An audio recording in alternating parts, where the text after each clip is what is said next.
పంచకాండములు కార్యక్రమంలో ద్వితీయోపదేశ కాండమును నేర్చుకోవడానికి కూడి వచ్చిన సహోదరులందరికీ కూడా యేసుక్రీస్తు నామంలో వందనాలు తెలియజేస్తూ ఉన్నాను. ఈ యొక్క సమయంలో మనం దేవుని వాక్యాన్ని నేర్చుకోవడానికి ప్రయత్నం చేద్దాం. కాబట్టి ఇందులో మనము గతంలో ఆశ్రయ పట్టణాలన్నా పురాలన్నా ఒకటే, సిటీ ఆఫ్ రిఫ్యూజ్. కాబట్టి ఆశ్రయ పట్టణాలన్నా ఆశ్రయపురములన్నా ఒకటే. అంటే అక్కడ మనము పురములు 48 పురాలు లేవీలకి ఇచ్చినట్లుగా చూసి ఉన్నాం. 48లో 6 పురాలను అంటే 6 పట్టణాలను ఆశ్రయపురాలుగా చేసి ఉన్నట్లుగా మనం చూస్తాం, ఆశ్రయపురాలుగా. కాబట్టి ఆశ్రయపురాలు ఎందుకు అన్నదాన్ని మనం చూసుకుంటే, హఠాత్తుగా వాడి యొక్క ప్రమేయం లేకుండా, ఒక వ్యక్తి యొక్క ప్రమేయం లేకుండా వేరొక వ్యక్తిని చవడానికి కారణమైన వారిని చంపబడినప్పుడు, హత్యకు గురైనప్పుడు ఆ యొక్క కక్షతో కానీ పగతో కానీ ఇంకా ఏ ఇతర ఉద్దేశాలతో కానీ కాకుండా పొరపాటున జరిగిన సంఘటన విషయంలో ఎవరైతే ఆ పొరపాటు ఎవరి నుండి అయితే జరిగిందో ఆ వ్యక్తి వేరే వ్యక్తులతో చంపబడకుండా ఉన్నట్లు దేవుడు అలాంటి వారికి ఒక రక్షణ మార్గాన్ని ఏర్పాటు చేసినట్లుగా మనం చూస్తూ ఉన్నాం. కాబట్టి కక్షతో కానీ పగతో కానీ వాళ్ళు చంపినట్లయితే వారిని నరహంతకులని చెప్పమని దేవుడు ఆల్రెడీ చెప్పాడు. కాబట్టి నరహంతులకి ఎలాంటి శిక్ష విధింపబడాలో అలాంటి శిక్షను నరహంతకులు పొందాలి. కానీ ఇక్కడ చంపబడ్డానికి గల కారణము పొరపాటున హఠాత్తుగా జరిగిందనేసి మనం చూస్తున్నాం. అంటే ఉదాహరణకి గతంలో నేను చెప్పి ఉన్నాను, నేను ఒక స్కూటీని నడుపుతున్నాను, దారిలో ఒక వ్యక్తి ఉన్నాడు, ఆయన చూసుకోకుండా గుద్దేశాను. అయితే ఆయన చనిపోయాడు. చనిపోయినప్పుడు ఆ హత్య విషయంలో దేవుడు ఎలా చూస్తాడంటే, నేను ఆ చనిపోయిన వ్యక్తిని కక్షతో చంపలేదు, పగతో చంపలేదు, ముందుగానే ప్లాన్ చేసుకొని చంపలేదు. ఏదో పొరపాటున వెళ్తున్న దారిలో యాక్సిడెంట్ జరగడం వల్ల చనిపోయాడు. కాబట్టి వెంటనే నేనేం చేయాలంటే, ఆ చనిపోయిన వ్యక్తి నిమిత్తము నేను బతకాలంటే ఏం చేయాలి, దగ్గరున్న పోలీస్ స్టేషన్కి వెళ్ళి నేను సరెండర్ అయిపోతే, నేను ఒక వ్యక్తిని నా యొక్క బైక్ పెట్టి గుద్దీశాను కాబట్టి నన్ను మీరు సరెండర్ చేసుకోండి, లేకపోతే ఎవరైనా వాళ్ళ తాలూకు వాళ్ళు వచ్చి నా మీద కక్ష తీసుకోవడానికి ప్రయత్నం చేసి నన్ను చంపాలని నిర్ణయాలు చేసుకోవచ్చు అని నేను ముందుగానే వెళ్ళి పోలీస్ స్టేషన్లో, దగ్గరలో ఉన్న పోలీస్ స్టేషన్ సరెండర్ అయిపోయాను అనుకో, నన్ను కాపాడడానికి ఆ పోలీస్ స్టేషన్ సిబ్బంది కొన్ని నిర్ణయాలు తీసుకోవడం జరుగుతుంది. అట్లాగే ఈ యొక్క సడన్గా జరిగిన హత్యలకి ఆ వ్యక్తి ఉద్దేశపూర్వకంగా ఎదుటి వ్యక్తిని చంపలేదు కాబట్టి, పొరుగు వ్యక్తిని చంపలేదు కాబట్టి వారిని వేరే ఒకరు, వారి బంధువులు కానీ ఇంకెవరు కానీ ఈ యొక్క ఇతని ద్వారా హత్యకు గురైన వారి బంధువుల ద్వారా ఏ విధమైన ప్రమాదము రాకుండా ఏం చేయాలంటే ఈయన ఆశ్రయపురాలని ఆశ్రయించాలి. ఆశ్రయపురాలను ఆశ్రయిస్తే ఆశ్రయపురంలో ఎంతవరకు వాళ్ళు ఉండాలి, వారి యొక్క శిక్షకు సంబంధించి న్యాయ తీర్పు జరిగేంతవరకు ఆశ్రయపురంలో ఉండాలి. న్యాయ తీర్పు ఆలస్యమైతే వాళ్ళు ఎప్పటి దాకా ఉండొచ్చు, ఆ దినాల్లో ఆశ్రయపురాలు దేవాలయం చుట్టూ ఉంటాయి కాబట్టి, మందిరం చుట్టూ ఉంటాయి కాబట్టి, గుడారాల చుట్టూ ఉంటాయి, పెచ్చేసి గుడారం చుట్టూ ఉంటాయి కాబట్టి అక్కడ పనిచేస్తున్న యాజకుడు మరణించే వరకు, ప్రధాన యాజకుడు మరణించే అంతవరకు కూడా అతను ఆశ్రయపురంలోనే ఉండాలి. అంటే ఇప్పుడు మనకైతే శిక్ష అయితే ఎన్ని సంవత్సరాలు? యావత్తు కారాగార శిక్ష అంటే ఎన్ని సంవత్సరాలు? జీవితాంతమా కొంతవరకా? యావత్ కారాగార శిక్ష అంటే ఎన్ని సంవత్సరాలు?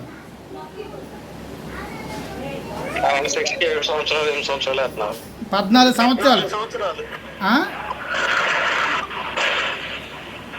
14 సంవత్సరాలు నాకు తెలిసిన సమాచారం.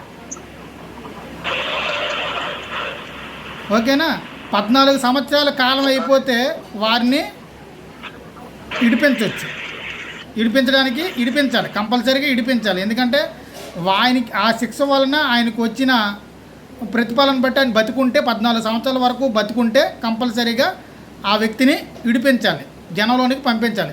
ఎక్కడైతే కేవలము ప్రధాన యాజకుడు చనిపోయేంత వరకు కూడా ఎవరైతే పొరపాటున హత్య చేశాడో లేకపోతే ఒక హత్యకు కారకుడయ్యాడో ఆ వ్యక్తి ప్రధాన యాజకుడు చనిపోయేంత వరకు కూడా ఉండాలి. లేకపోతే అది పొరపాటున జరిగింది అని నిర్ధారణ చేసే వరకు, ఆ తీర్పు జరిగే వరకు అక్కడ ఆశ్రయపురాలను ఆశ్రయించి ఆయన రక్షణ మార్గాన్ని ఎత్తుక్కోవాలి. అయితే మనం ఈ విషయాలన్నింటినీ కూడా గతంలో చూసి ఉన్నాం. కాబట్టి దీంట్లో ఆత్మీయ పాఠం ఏంటి, మనకి దేవుడు ఏమి నేర్పిస్తూ ఉన్నాడు అనే విషయాల్ని మనం అర్థం చేసుకోవడానికి ప్రయత్నం చేద్దాం. ఎందుకంటే లాస్ట్ కంటెంట్ కాబట్టి దేవుడు ఈ యొక్క ఆశ్రయపురాలను బట్టి మనకి ఈ దినాల్లో దేవుడు మనలాంటి వారికి మనము తెలియకుండానే పాపంలోనికి వెళ్ళిపోతున్నాం. ప్రతి ఒక్క మనిషి కూడా తను తెలియకుండానే పాపం అనే ఊరిలోనికి వెళ్ళిపోతున్నాడు. ఇది నమ్ముతారా నమ్మరా? తెలుసుకొని వెళ్తున్నాడా? తెలియకుండానే పాపం అనే ఊరిలోకి చిక్కుకుపోతున్నాడు. ఓకేనా? ఒక్కోసారి అది పాపము అని తెలిసి ఒకసారి వెళ్ళొచ్చు. పాపం అని తెలిసి వెళ్ళేవాడు వాడికి శిక్ష కంపల్సరీగా వేయవలసిందే. కానీ కొంతమంది పాపం వారికి సంబంధం లేకుండా శిక్షను అనుభవించడానికి వెళ్ళిపోవడం జరుగుతూ ఉంది. కాబట్టి మనము పాపం చేయాలనే ఉద్దేశంతో వెళ్ళకపోయినా పాపం చేయడానికి వెళ్ళిపోయే విధానం మనకి కనబడుతుంది. కాబట్టి దేవుడు న్యాయంతో కూడిన కనికరం గలవాడు. కాబట్టి దేవుడు తెలుసుకొని శత్రువులతో కాకుండా అనుకోకుండా హత్య చేసిన వానికి ఆశ్రయం కల్పించడానికి ముందుగానే ఆయన ఒక ప్లాన్ని నిర్ణయించుకున్నాడు. కాబట్టి హత్య చేయాలనే ఆలోచనతో లేనివాడు హత్య చేస్తే ఆయన్ని విడిపించడానికి కావలసిన మార్గాన్ని దేవుడు ముందుగానే ఏర్పాటు చేశాడు. దేవుడు న్యాయాన్ని బట్టే తీర్పు తీరుస్తాడు. కాబట్టి ఆ న్యాయానికి తగ్గట్టుగా పొరపాటును చేసిన తప్పుల్ని ఎట్లా క్షమించాలి, వాడిని ఎలా క్షమించి వాడిని బతికించాలి, వాడిని బతికించే మార్గం ఏంటి, తన ఎదుటి వాడి నుంచి రక్షించే మార్గం ఏంటి అనే దాన్ని ఈ ఆశ్రయపురాలని ఏర్పాటు చేశాడు. కాబట్టి తెలియకుండా పాపం ఊబులో పడిపోతున్న, అంధకారంలో పడిపోతున్న మనుషులకి రక్షించడానికి దేవుడు క్రీస్తుని ఏర్పాటు చేసినట్లుగా మనం చూస్తున్నాం. యేసుక్రీస్తు వారిని ఏర్పాటు చేసినట్లుగా మనం చూస్తూ ఉన్నాం. అయితే దేవుడు న్యాయం కఠినమైనదైనా ఆయన కరుణ మరియు జాలి కూడా చూపిస్తాడని మనం తెలుసుకోవాలి. ఆయన కఠినంగా వ్యవహరిస్తాడు ప్రతి విషయంలో కూడా. ఆజ్ఞ అనుసరించే విషయంలో చాలా కఠినంగా వ్యవహరిస్తాడు. కానీ ఆయనలో ప్రేమ ఉంది, దయ ఉంది, మనపైన ఆయన కనికరం ఉంది అని తెలుసుకోవడం మన బాధ్యత. అందుకే మోషే ఆజ్ఞ అతిక్రమించినప్పుడు ఆ భౌతికమైన కానాను దేశంలో ప్రవేశించకుండా చేశాడు. కానీ ఆత్మీయంగా మోషే గురించి దేవుడు ఏమన్నాడు?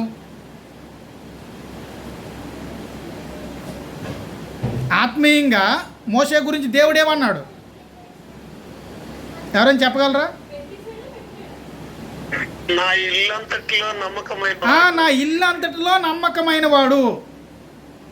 కాబట్టి ఆయన సాత్వికుడు, దీన మనసు గలవాడు. కాబట్టి ఆయన లాంటి ప్రవక్తనే రాబోయే కాలంలో మీకు పుట్టిస్తాను. నా వంటి ఒక ప్రవక్తను, నీ వంటి ఒక ప్రవక్తను పుట్టిస్తాను అని చెప్పినాడు. అంటే దేవుడు ఏదైతే చెప్పాడో దాన్ని తోచా తప్పకుండా చేసే విషయంలో చాలా జాగ్రత్త కలిగి మోసే నడుచుకున్నాడని మనం అర్థం చేసుకోవాలి. ఆ ఒక్క విషయంలో తప్ప, ఓకేనా, సహోదరుల్ని ఎద్దులు అనే మాట తప్ప, లేకపోతే బండను కొట్టమన్నప్పుడు బండతో మాట్లాడమని చెప్పినప్పుడు వెంటనే ఆయన కొట్టాడు. కాబట్టి ఆ యొక్క దేవుని యొక్క మాటని ఆ విషయంలో తిరస్కరించారు అనేసి ఉద్దేశంతో తప్ప ఇంకా ఏ విషయంలో కూడా మోసే తప్పు చేయలే. కాబట్టి మోసే ప్రజల కొరకు విజ్ఞాపన చేశాడా లేదా? ప్రజలను రక్షించాలనే తపనతో వారి కోసం విజ్ఞాపన చేశాడా లేదా?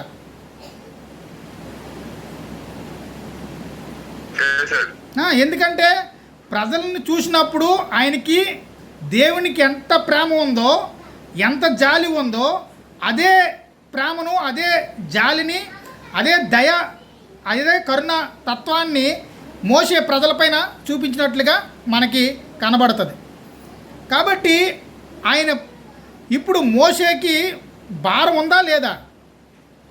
ప్రజలని కానాన దేశంలోనికి సురక్షితంగా తీసుకొని వెళ్ళాలి. అది దేవుడు నాకు ఇచ్చిన బాధ్యత. ఆ బాధ్యత ప్రకారంగా ఈ యొక్క అడవుల్లో వారికి ఏం కావాలి వాటినన్నింటినీ కూడా సమృద్ధిగా ఇచ్చేటట్లుగా దేవుని దగ్గర నేను ప్రాధాన్యపడాలి అనే మనసు మోసేలో ఉంది. కాబట్టి దేవుడికి కూడా ప్రజల్ని కానాన దేశంలో తీసుకుని వెళ్ళాలి. ఆయన వారి పితరులకు ఇచ్చిన మాటని నెరవేర్చాలి.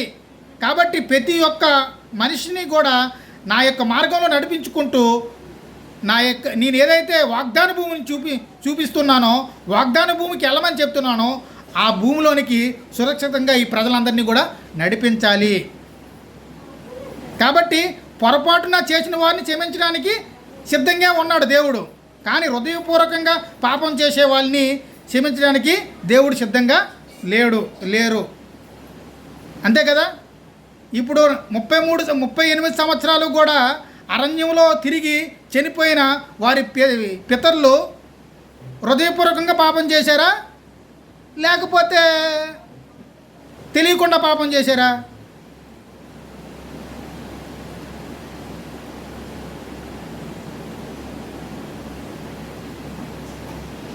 ఆన్సర్ ఎవరి దగ్గర ఉందా?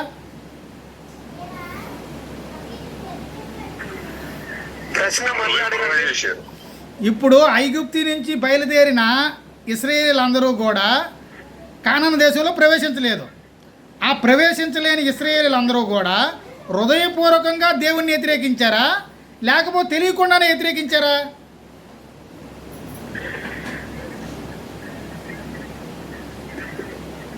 హృదయపూర్వకంగా వ్యతిరేకించారు. కాబట్టి వాళ్ళకి శిక్ష అనేది కంపల్సరీ చేశాడు. కాబట్టి మీరు మాత్రం వాగ్దాన భూమిలో ప్రవేశించరు. మోసే అడుగుతున్నాడు కాబట్టి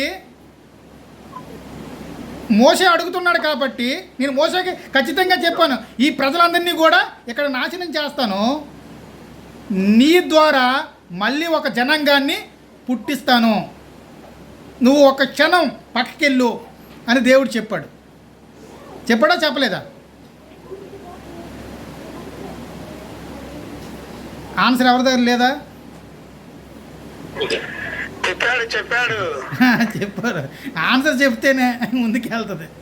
ఓకేనా? చెప్పాడు కాబట్టి ఓకేనా, ఖచ్చితంగా చెప్పాడు. కాబట్టి ఒక్కవేళ మోసే మళ్ళీ వీళ్ళ నిమిత్తం విజ్ఞాపన చేయకపోతే వాళ్ళ పిల్లల్ని కూడా కానాను దేశంలో ప్రవేశించే అవకాశం లేదు. మళ్ళీ ఎవరి ద్వారా? మోసే ద్వారా ఒక తరాన్ని పుట్టించి మళ్ళీ కొత్త దేశంలో ప్రవేశించే అవకాశం ఉంది లేదా? అది చేసి చూపించాడా లేదా దేవుడు? నేను చూపించాను. ఎక్కడ చూపించాడు. ఎక్కడ చేసి చూపించాడు దేవుడు? సముద్రం దాటిన తర్వాత అక్కడ ఎందుకు కాదు, ఒక కొత్త తరాన్ని సృష్టిస్తాననే మా ఆలోచన వచ్చేటప్పుడు ఇదే కాన్సెప్ట్ని నోవహు మీద ప్రయోగించాడా లేదా దేవుడు? చూపించాడు. ఎక్కడ? జలప్రయాణం. జలప్రలయంలో ప్రయోగించాడా లేదా? బాబు వీళ్ళందరూ కూడా దుష్టులు, వీరి తలంపులు నాకు దూరంగా ఉన్నాయి కాబట్టి వీరు పాపులు, ఈ మూర్ఖ జనాన్ని నేను వీళ్ళ చూస్తూ ఉంటే నా హృదయంలో బాధపడుతూ ఉన్నా, కుంగిపోతూ ఉన్నా, ఎందుకు ఈ యొక్క నరులను పుట్టించానని అని అనే విధానంలో దేవుని యొక్క మనసు ఉందా లేదా? ఉంది. 6వ అధ్యాయంలో. అయితే నేను ఈ జనాన్ని అంతటినీ కూడా నాశనం చేస్తా జలప్రలయం ద్వారా, నీ ద్వారా మళ్ళీ కొత్త సృష్టిని నిర్మిస్తా అని చెప్పినట్లుగానే ఆ వచనాలు ఉన్నాయా లేవా? ఉన్నాయి. ఉన్నాయి కదా, ఓకేనా? ఉన్నాయి. అయితే ఇప్పుడు ఇశ్రాయేల్ అందరినీ కూడా అరణ్యంలో చంపేసి వాళ్ళ పిల్లలతో కూడా చంపేసి మోసే చేత మరొక సృష్టిని నిర్మించే శక్తి సామర్థ్యాలు దేవుని దగ్గర లేవా? ఉన్నాయి. ఓకేనా? ఒక 100 సంవత్సరాలు ఎక్స్ట్రా అవుద్ది. 40 సంవత్సరాలు వెళ్ళవలసిన వాళ్ళు ఇంకొక 100 సంవత్సరాలు లేట్ అవుతుంది, అంతేనా? లేకపోతే ఒక 1000 సంవత్సరాలు లేట్ అవుద్ది, కానీ పని మాత్రము జరిగించక తప్పదు. ఎందుకంటే మోసే ద్వారా పుట్టిన కుమారులు కూడా ఇశ్రాయేలులే కదా, మోసే ద్వారా పుట్టిన కుమారులు కూడా ఇశ్రాయేలులే కాబట్టి మోసే కుమారులు ఇద్దరూ కలిపి వెళ్ళి అక్కడ ఆ జనాంగాన్ని అంతటినీ కూడా నిర్మూలన చేయలేరా? చేయగలరు. చెప్పండి, ఇంకో వేరే వాళ్ళు చెప్పండి. నాకు ఇప్పుడు మోసే ఇద్దరు కుమారులు దేవుడు అవకాశం ఇచ్చి కానాను దేశంలో వీళ్ళందరినీ నేను ఈ అరణ్యంలో చంపేస్తాను, మీరు ఆ దేశాన్ని జయిస్తారు, మీరు వెళ్ళండి అంతే. మోసే వెళ్ళడా?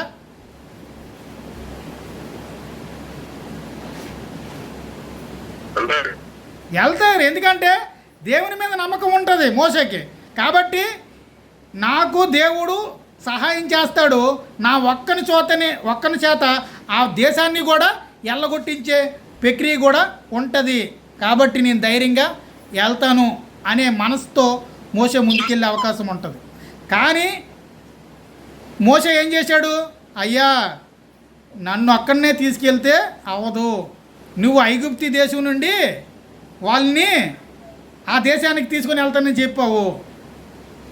కాబట్టి ఇది జరిగితే ఐగుప్తీలు ఏమనుకుంటారు, ఈ అరణ్యంలో యుద్ధాలు చూసిన ప్రజలు ఏమనుకుంటారు, ఆ యొక్క ఎర్ర సముద్రం మీద నడిచి వచ్చినప్పుడు ఎంతోమంది సమస్త దేశాలు కూడా చూసిన ప్రజలు ఏమనుకుంటారు. కాబట్టి నువ్వు అలా చేయకు, వీరిని తీసుకొని వీరిని అందరినీ కూడా కానాను దేశానికి తీసుకొని వెళ్ళు, లేకపోతే నీ మీద అబద్ధం చేసుకునే అవకాశం ఉంటుంది.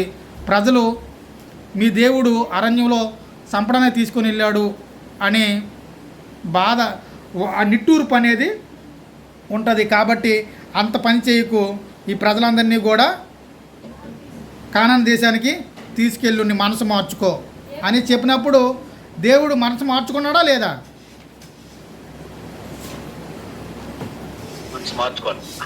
మనసు మార్చుకున్నాడు.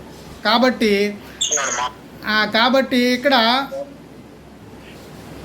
మనం చూసుకుంటే ఆశ్రయపురములు క్రీస్తుకు సూచనగా ఉంటాయనేది ఒక పాఠాన్ని మనం ఆలోచిద్దాం. ఎంతవరకు ఇది నమ్మదగింది అని మీరు ఆలోచించండి. రెండింటిని డివైడ్ చేసి చూద్దాం. పాత నిబంధనలోని ఆశ్రయపురాలు క్రీస్తులో లభించే ఆత్మీయ ఆశ్రయానికి నీడ వంటివి. క్రీస్తులో నడిచే ఆశ్రయానికి నీడ వంటివి. ఉదాహరణ చూసుకున్న వాక్యము 6:18 చూడండి. ఎబ్రి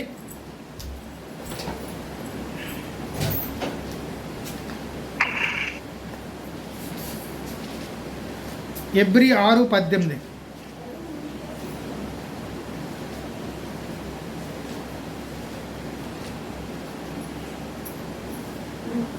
ఎబ్రి 6:18 చదవండి ఎవరైనా.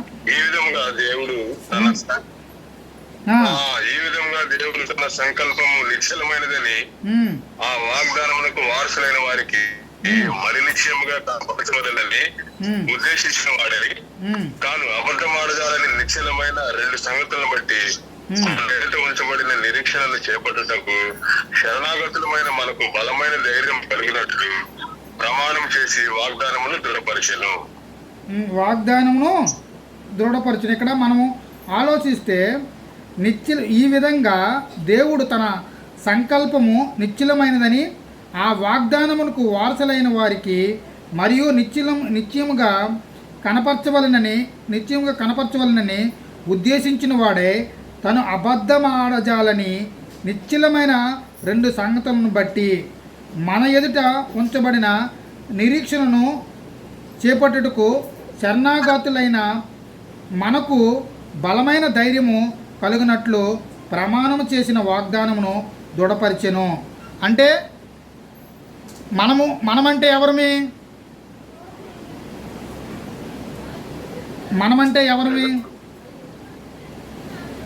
మనకు అన్నారు కదా, మనకు అన్నాం కదా. మనకు అంటే ఎవరమి?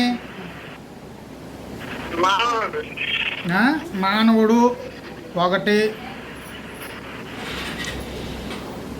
ఓకేనా? అన్యులమైన మనకి అనే భావన కూడా రావచ్చా, రాకూడదు?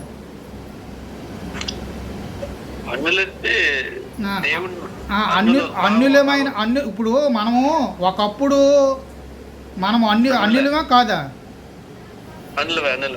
మనం అన్యులమే కదా. ఈరోజు దేవుని సన్నిధికి చేరడానికి యేసుక్రీస్తు ద్వారా మనకి దేవుడు అవకాశం కల్పించాడు తప్ప నిజానికైతే మనం ఇశ్రాయేలు జనాంగం కాదు. ఓకేనా? మనం ఎవరమే?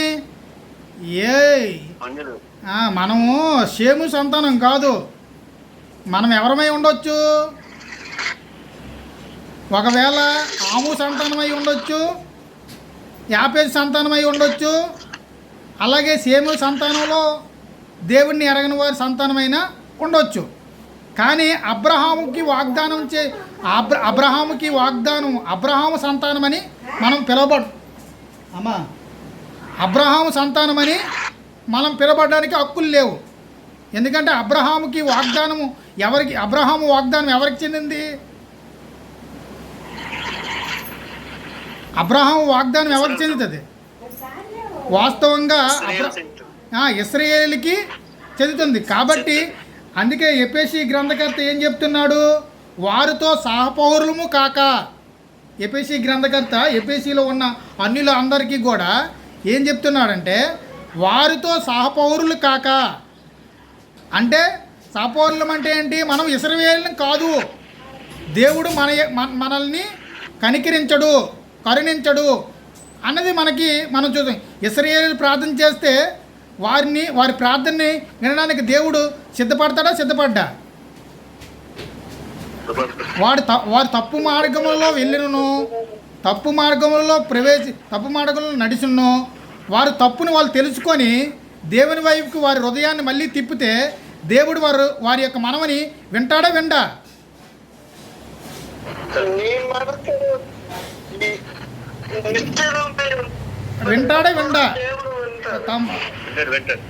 ఓకేనా? ఎందుకంటే వాళ్ళకి ఆల్రెడీ వాగ్దానం చేశాడు దేవుడు.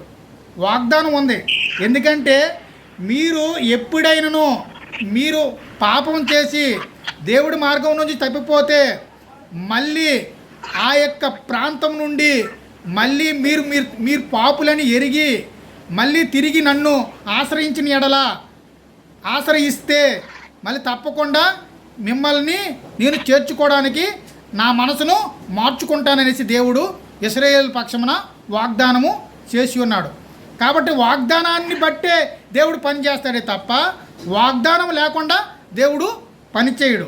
కాబట్టి ఇశ్రాయేలు విషయంలో దేవుడు అనేకమైన జాగ్రత్తలు తీసుకొని ముందుకి నడిపిస్తాడు. అయితే ఆ దినాల్లో అన్యులైన వారిని అందరినీ కూడా ఎలా చూస్తున్నాడు? దేవునికి శత్రువులుగానే చూస్తున్నాడు. కాబట్టి దేవునికి శత్రువులుగానే చూస్తున్నాడు. రోమపత్రిక రోమపత్రికలో మనం చూసుకుంటే 5వ అధ్యాయంలో మనం శత్రువులమై ఉండగా అనే పదాలని వాడతారు. 5వ అధ్యాయం చూద్దాం. రోమపత్రిక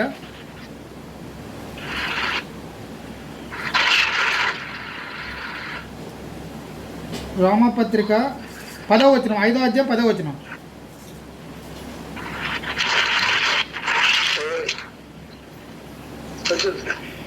5వ అధ్యాయం 10వ వచనం చూడండి. యాలయనగా శత్రువులమై ఉండగా ఆయన తన కుమారుని మరణం ద్వారా మనము దేవునితో సమాధానపరచబడిన సమాధానపరచబడిన వారిమై ఆయన జీవించుట చేత మరి నిశ్చయముగా రక్షింపబడుదము. మనం ఎవరమే? దేవుని దృష్టికైతే యేసుక్రీస్తు లేని దినాల్లో అన్యులందరూ కూడా దేవునికి శత్రువులు అన్నది స్పష్టంగా చెప్తూ ఉన్నాడు. దేవుడు తన యొక్క మహత్తమైన ప్రణాళికను బట్టి తర్వాత చెప్పింది.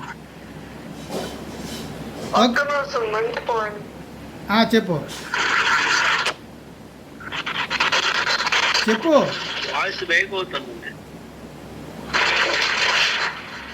ఓకే. ఆయన యొక్క ప్రణాళిక, ఆయన యొక్క ప్లాన్ను బట్టి దేవుడు ఏం చేస్తూ ఉన్నాడు? మనల్ని రక్షించడానికి ఒక మార్గాన్ని దేవుడు ఏర్పాటు చేసి ఉన్నాడనేది మనం అర్థం చేసుకోవాల్సిన అవసరం ఉంది. కాబట్టి మనల్ని రక్షించడానికి మార్గం ఏంటి అంటే యేసుక్రీస్తు ప్రభువారు. యేసుక్రీస్తు వారి ప్రభువారు ఆ దినాల్లో సిలువ వేయకపోతే, ఆ దినాల్లో ఆయన సిలువుకి వెళ్ళి మరణించకపోతే, దేవుని చిత్తాన్ని పరిపూర్ణంగా నెరవేర్చకపోతే ఈరోజు మనము దేవునికి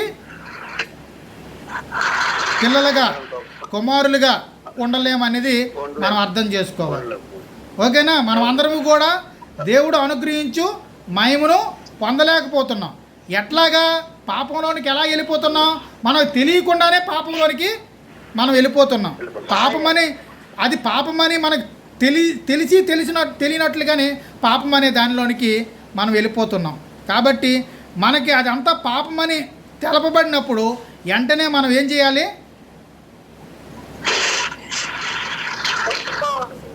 పాపమని తెలియబడినప్పుడు వెంటనే నాకు పాపానికి కావలసిన ప్రతిఫలం ఏంటి? శిక్ష అనేది నా పైన పడుతుంది అనే భావన ఉండాలా ఉండొద్దా? పొరపాటున నేను చేసిన తప్పులకైనా నేను మళ్ళీ శిక్ష అనుభవించవలసిన అవసరం వస్తుంది. కాబట్టి నేను రక్షణ మార్గాన్ని ఎత్తుక్కోవాలి. రక్షణ మార్గము ఏంటి? ఆనాడు ఇప్పుడు మనము ఇక్కడికి వస్తే, ఎక్కడికి ఆశ్రయపురాలకు వస్తే పొరపాటున హత్య చేసిన వాడికి రక్షణ మార్గం ఉందా లేదా? ఉంది. ఓకేనా? ఎవరి నుంచి కాపాడడానికి? పాపాల నుండి కాదు.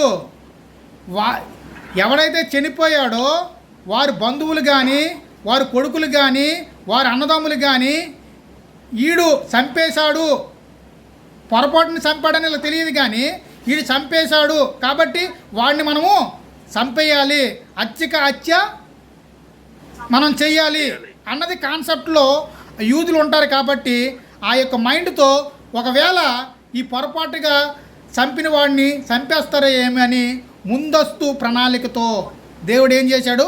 ఆశ్రయపురాలని ఏర్పాటు చేశాడు. అలాగే పొరపాటున మనం చేసి దేవునికి వ్యతిరేకంగా చేసిన పాపాలను బట్టి మనం ఏమైపోతున్నామో సాతాను ఉరిలోనికి వెళ్ళిపోయి, సాతాను తోవలోకి వెళ్ళిన ప్రతి ఒక్కడు ఏమవుతాడు?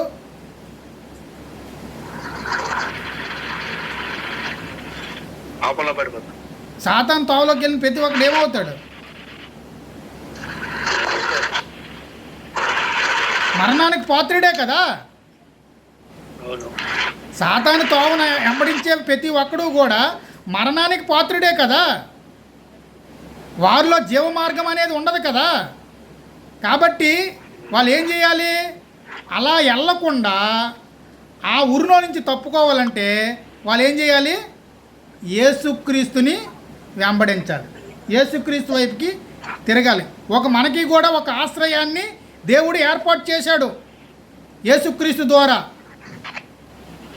పాప మార్గమున ప్రవేశించే వారందరూ కూడా, వారికి తెలియకుండా వెళ్ళిపోయిన వారిని అందరూ కూడా మారు మనసు పొందడానికి దేవుడు ఒక అవకాశాన్ని ఇచ్చి ఉన్నారు.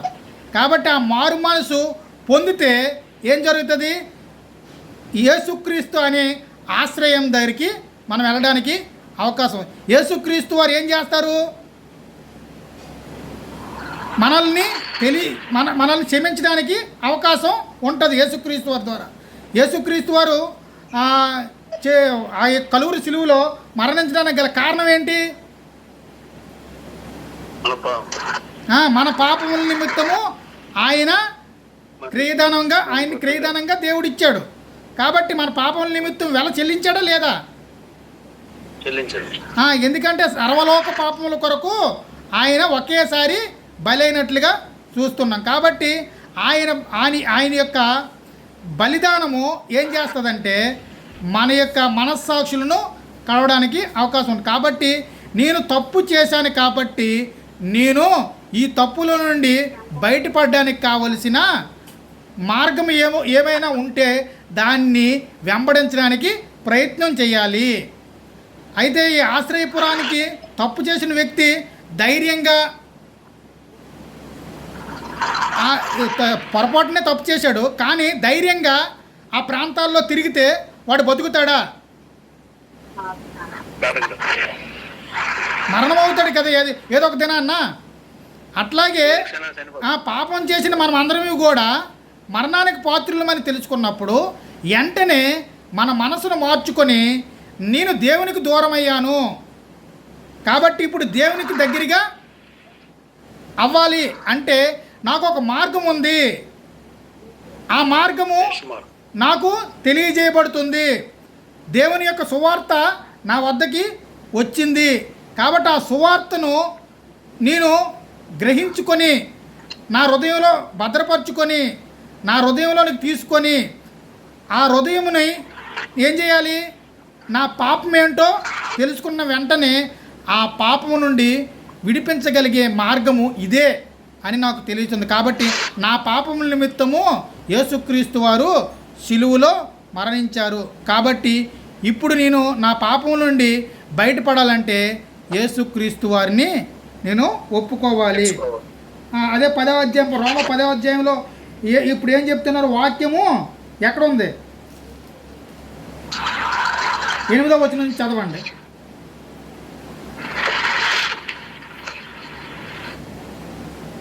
8వ వచనం నుంచి చదవండి.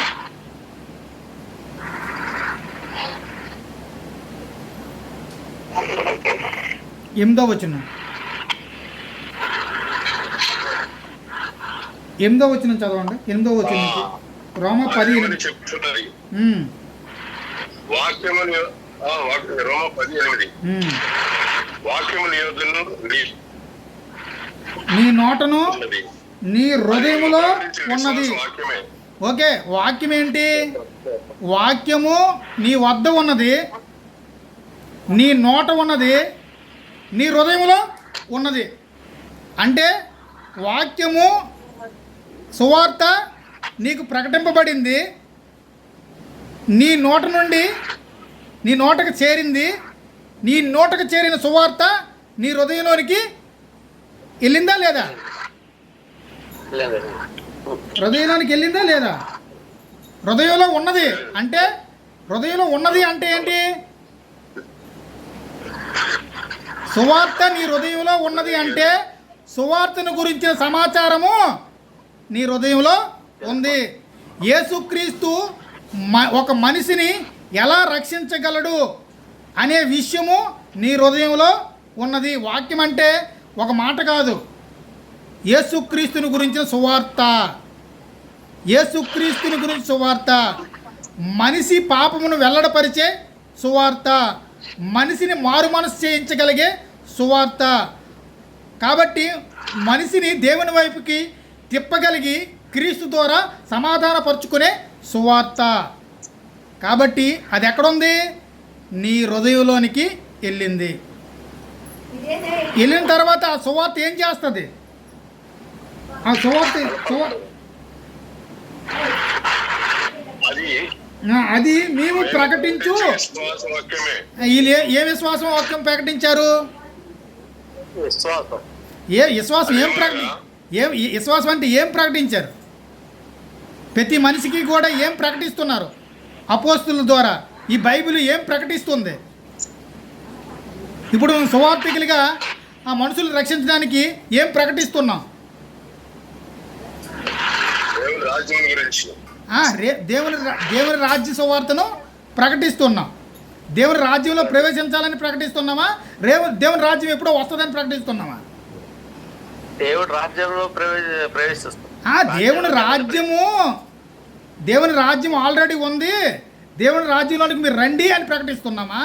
లేకపోతే దేవుని రాజ్యము ఇంకెప్పుడో వస్తుంది కాబట్టి అప్పుడు ప్రవేశించవచ్చు అని ప్రకటిస్తున్నామా? లేదు, దేవుడి రాజ్యం ఉందా? నిజమేనా? వెయ్యేళ్ళ పరిపాలన గురించి ఏడ్ చేసే వాళ్ళు ఏం చేస్తారు అయితే? ఎదురు చూస్తారు. అప్పుడు దేవుడు రాజ్యం కోసం ఎదురు చూస్తారా? దేవుడు రాజ్యం ఉందంటారా? ఓకేనా? ఆల్రెడీ నీకు ఆశ్రయపురం ఉందా లేదా? ఉంది. ప్రతి పాపికి ఆశ్రయపురం ఉందా లేదా?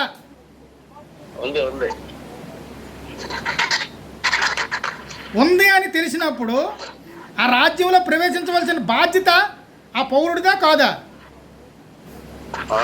ఆ రాజ్యముని గురించి సమాచారము, ఆ రాజు యొక్క విలువలు, ఆ రాజు యొక్క ప్రత్యేకత అంతా కూడా ప్రతి మనిషి హృదయంలోనికి సువార్త పంపుతుందా పంపలేదా? ఓకేనా? సువార్త నిన్ను మన అందరినీ పరిపూర్ణంగా రక్షించడానికి మన హృదయంలోనికి వెళ్తుందా లేదా? కాబట్టి ఆ పరిపూర్ణమైన సువార్త మన హృదయంలోనికి వెళ్తే మనం ఏమని ఒప్పుకుంటాం? యేసు ప్రభువుని నీ నోటితో ఒప్పుకొని దేవుడి మృతుల్లో నుండి ఆయన లేపినని నీ హృదయం విశ్వసించిన యెడల నీవు రక్షింపబడదు. అంతే కదా? నీ పాపముల నుండి క్షమాపణ ఎక్కడ దొరుకుతుంది అని నీకు తెలుసు, నాకు తెలుసు. మన పాపముల నుండి ఎలా బయటపడాలో మనకు తెలుసు. ఏం చెప్పింది? సువార్త మనకు బోధించింది. మనకి దాని గురించిన మార్గాలన్నింటినీ కూడా మనకు మన పాపం నుండి మనము రక్షింపబడగల మార్గం అంతటినీ కూడా సువార్త బోధించింది. సువార్త అంటే ఒక మాట, మన ప్రతి మానవుని యొక్క జీవితాన్ని మార్చే,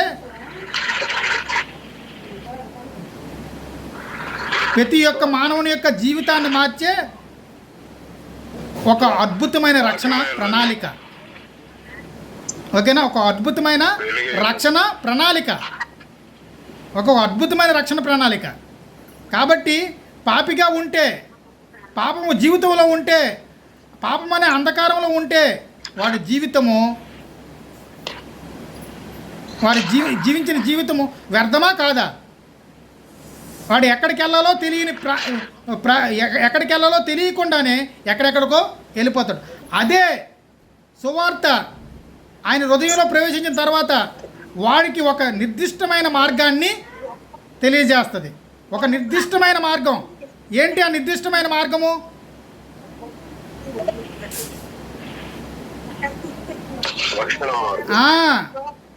ఏది తెలియజేస్తుందంటే యోహాను సువార్త 17:5 చూడండి.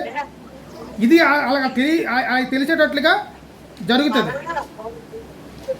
17:3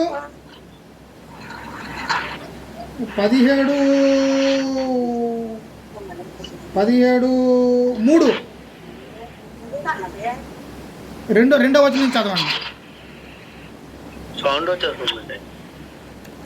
నీ కుమారుడు నిన్ను మహిమపరచునట్లు నీ కుమారుని మహిమపరచుము. నేను నీ కుమారునికి ఇచ్చిన వారందరికీ ఆయన నిత్య జీవం అనుగ్రహించినట్లు తన శరీరుల మీదను ఆయనకు అధికారం ఇచ్చింది. అదిదే సత్యదేవుడైన నిన్నును నీ పంపిన యేసుక్రీస్తుని ఎరుగుటయే నిత్య జీవము. ఇక్కడ క్లియర్గా చెప్పబడిన విషయం ఏంటంటే ఆయన నిత్య జీవము వారందరికీ ఆయన నిత్య జీవము అనుగ్రహించినట్లు సర్వ శరీరుల మీదను ఆయనకు అధికారము ఇచ్చితివి. ఆయనకు అధికారము ఇచ్చితివి. ఆ అద్వితీయ సత్యదేవుడైన నిన్నును నీవు పంపిన యేసుక్రీస్తును ఎరుగుటియే నిత్య జీవము. కాబట్టి సువార్త ఏం చెప్తుంది? తండ్రిని ఎరిగేటట్లుగా చేస్తుంది. తండ్రిని ఎరిగేటట్లుగా చేస్తుంది. యేసుక్రీస్తుని తెలుసుకునేటట్లుగా చేస్తుంది. యేసుక్రీస్తు ఎందుకు మరణించారు? యేసుక్రీస్తు ఎందుకు సమాధి అయ్యారు? యేసుక్రీస్తు ఎందుకు పునరుద్ధరణుడయ్యాడు? ఆ పునరుద్ధరణ అయిన తర్వాత యేసుక్రీస్తు వారు ఎక్కడ ఉన్నారు? ఇప్పుడు యేసుక్రీస్తు వారిని మానవులందరూ కూడా ఎలా యేసుక్రీస్తు వారు మానవులందరికీ కూడా ఎలా రక్షకుడుకు కారణమయ్యాడు అనే విషయాలు స్పష్టంగా సువార్త చెప్తుందా చెప్పదా?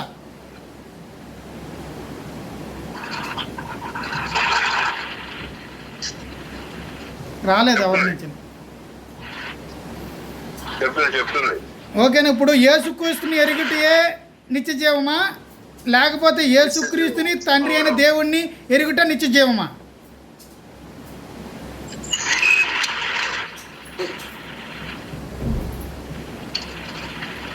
Question answer. ఇద్దరిని ఎరగాల, ఒకరిని ఎరిగితే సరిపోద్దా? ఇద్దరిని ఎరిగిటయే నిత్య జీవం. ఒకరిని ఎరిగి ఒకరిని ఎరగకుండా ఉంటే ఒకవైపే మనసు తిరిగిపోయి అబద్ధాన్ని నేర్చుకునే అవకాశం ఉంటుంది. తండ్రి గురించి సమాచారము లోకమునకి తెలియకుండా పోతుంది. కేవలం యేసుక్రీస్తు గురించి సమాచారమే వెళ్తుంది. యేసుక్రీస్తు గురించి సమాచారం వెళ్ళినప్పుడు యేసుక్రీస్తు వారు తండ్రి ఒక్కరే అనే భావంలోనికి వెళ్ళిపోతున్నారు సమాజం. కాబట్టి సువార్త ఒక ప్రణాళిక ప్రకారంగా, దేవుడు ఉద్దేశం ప్రకారంగా, తండ్రి అయిన దేవుని యొక్క ఉద్దేశం ప్రకారంగా వెళ్ళకుండా పోతుంది. దానివలన అపార్థాలు అనాలోచనగా వస్తున్నాయి. కాబట్టి ఇది ప్రమాదకరమా కాదా? సువార్త ఇప్పుడు సమాజంలో 99% యేసుక్రీస్తుని ఎరుగుటియే సరిపోతుంది అనే దాని మీదే సువార్త వెళ్తుంది. కానీ యేసుక్రీస్తుని పంపిన దేవుని గురించి, తండ్రి అయిన దేవుని గురించి తెలుసుకోవడానికి ఎవరు కూడా ఇష్టం కలిగి లేరు అన్నది వాస్తవమైన సత్యమా కాదా?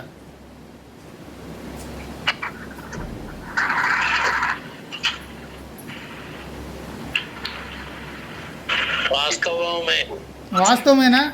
ఎంతమందికి అట్టి ఆత్మ వచ్చింది? ఎంతమందికి అట్టి ఆత్మ వచ్చింది? ఓకేనా? ఇది తండ్రి నోటి నుంచి వచ్చి తండ్రి అయిన దేవుడు పలికిస్తే తప్ప ఎవరు పలకలేరు అన్నట్టు ఉంటుంది. ఓకేనా? ఓకే, ఇక్కడ మనం ఆలోచిస్తే 10వ వచనం మరి ఒకసారి చదవండి. 10:10 రోమ 10:10.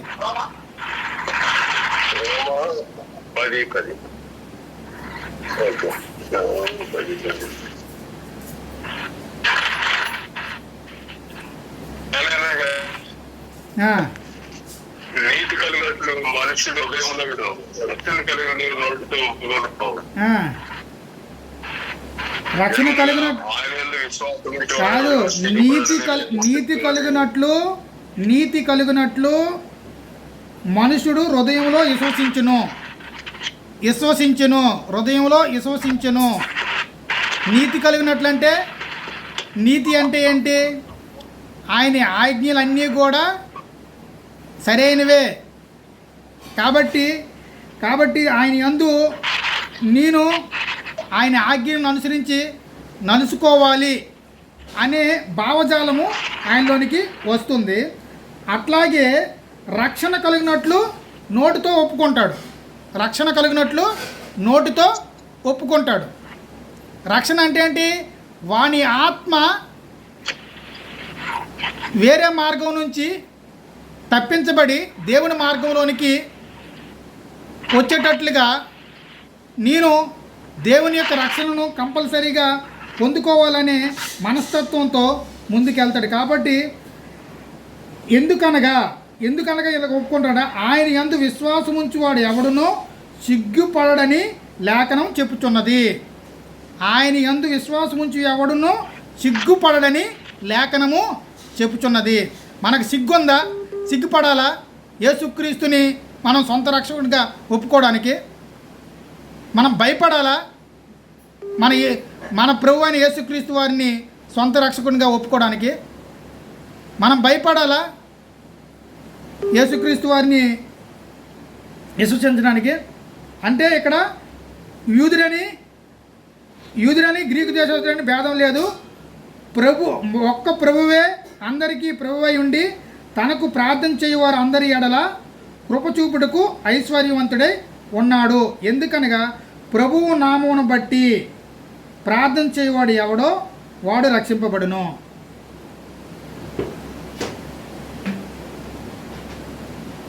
వారు విశ్వసింపని వానికి ఎట్లు ప్రార్థన చేయుదురు?